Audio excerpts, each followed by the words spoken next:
Hello, everyone. I'm going to go over how to fill out the Conservation Buffer Initiative claim for payment and what supporting documentation we need.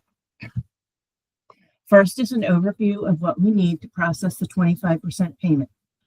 The Soil Conservation District staff reach out to us in the Ecosystem Incentives Program and Conservation Grants to let us know the buffer plantings have been installed and let us know who the applicant is and ideally the agreement number.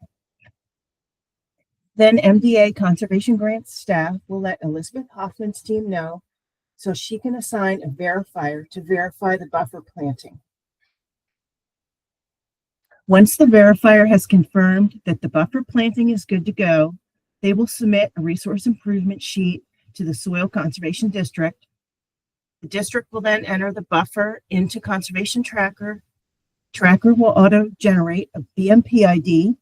Write that BMP ID number on the resource improvement form and mail the claim for payment and tax form W-9 into Conservation Grants.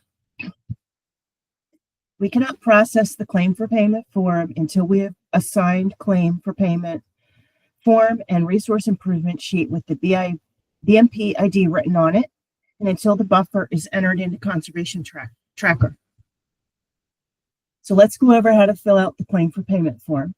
So if it's an entity, it's going to be an entity number, and then the Conservation District, and Arundel, and then the phone number. I'm going to use Conservation Grants phone number, but you would put the applicant phone number here. Let's just say the agreement number is 2025-5001. And then you're going to put the name and address of the check recipient. And you would use the name that they use when they file their taxes.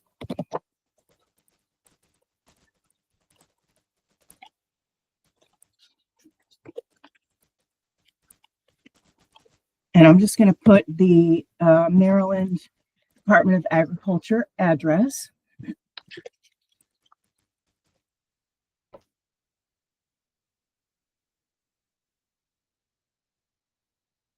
And then this is the final implementation payment. So you want to check that. And ideally, you want to put the completion date of the planting. So let's just say it's 5/24/2025. The practice code we used in the application example was RI8, a grass buffer, and it was a new buffer.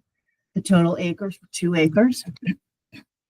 And then they had an RI10, which was an improved. It was 0.25 acres. So the total was $5,000. But remember, their previous payment was 75% of that, or $3,750. So the remaining payment is going to be $1,250 for the 25% if they planted the total 2¼ acres. If they planted less than that, then their 25% payment would be reduced.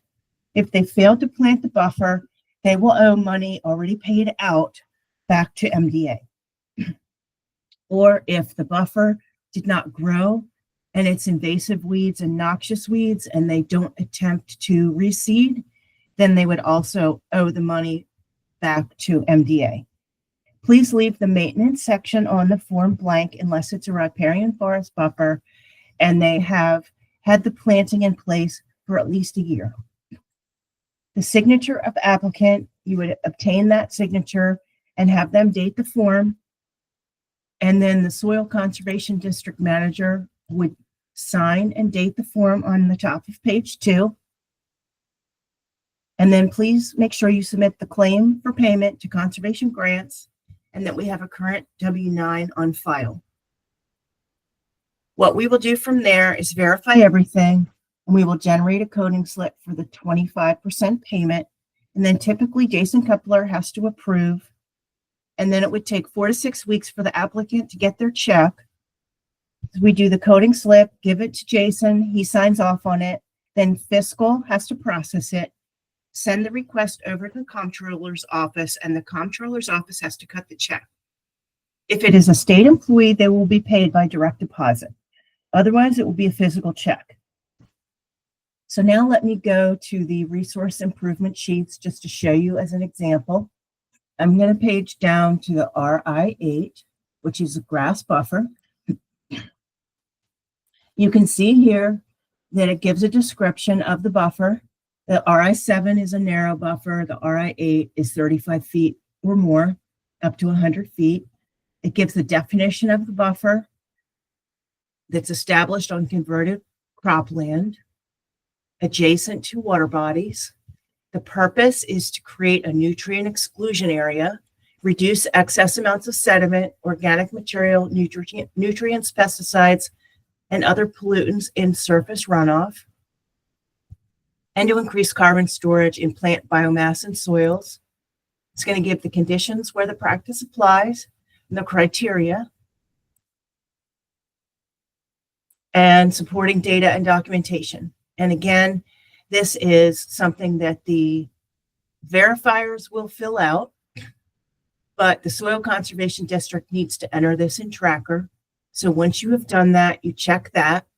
Conservation Tracker will auto-generate a BMP ID. So you would put that number here, and then the rest of this, the verifier should have filled out the applicant name, address, phone number, the farm and tract number, the parcel ID for the premise address or where the buffer is located, the field number, the reason for the visit. And then, like I said, the verifier should have filled this out, and they're going to be looking to make sure to check all these boxes here. And then they'll sign their name and put the date of the review. So that's a summary of the claim for payment process. And just a reminder to submit a W-9 if one was not submitted at the application stage, or if anything has changed with the name and address of the applicant as far as where they file their taxes. Thank you so much. Hope this was helpful. Have a great day.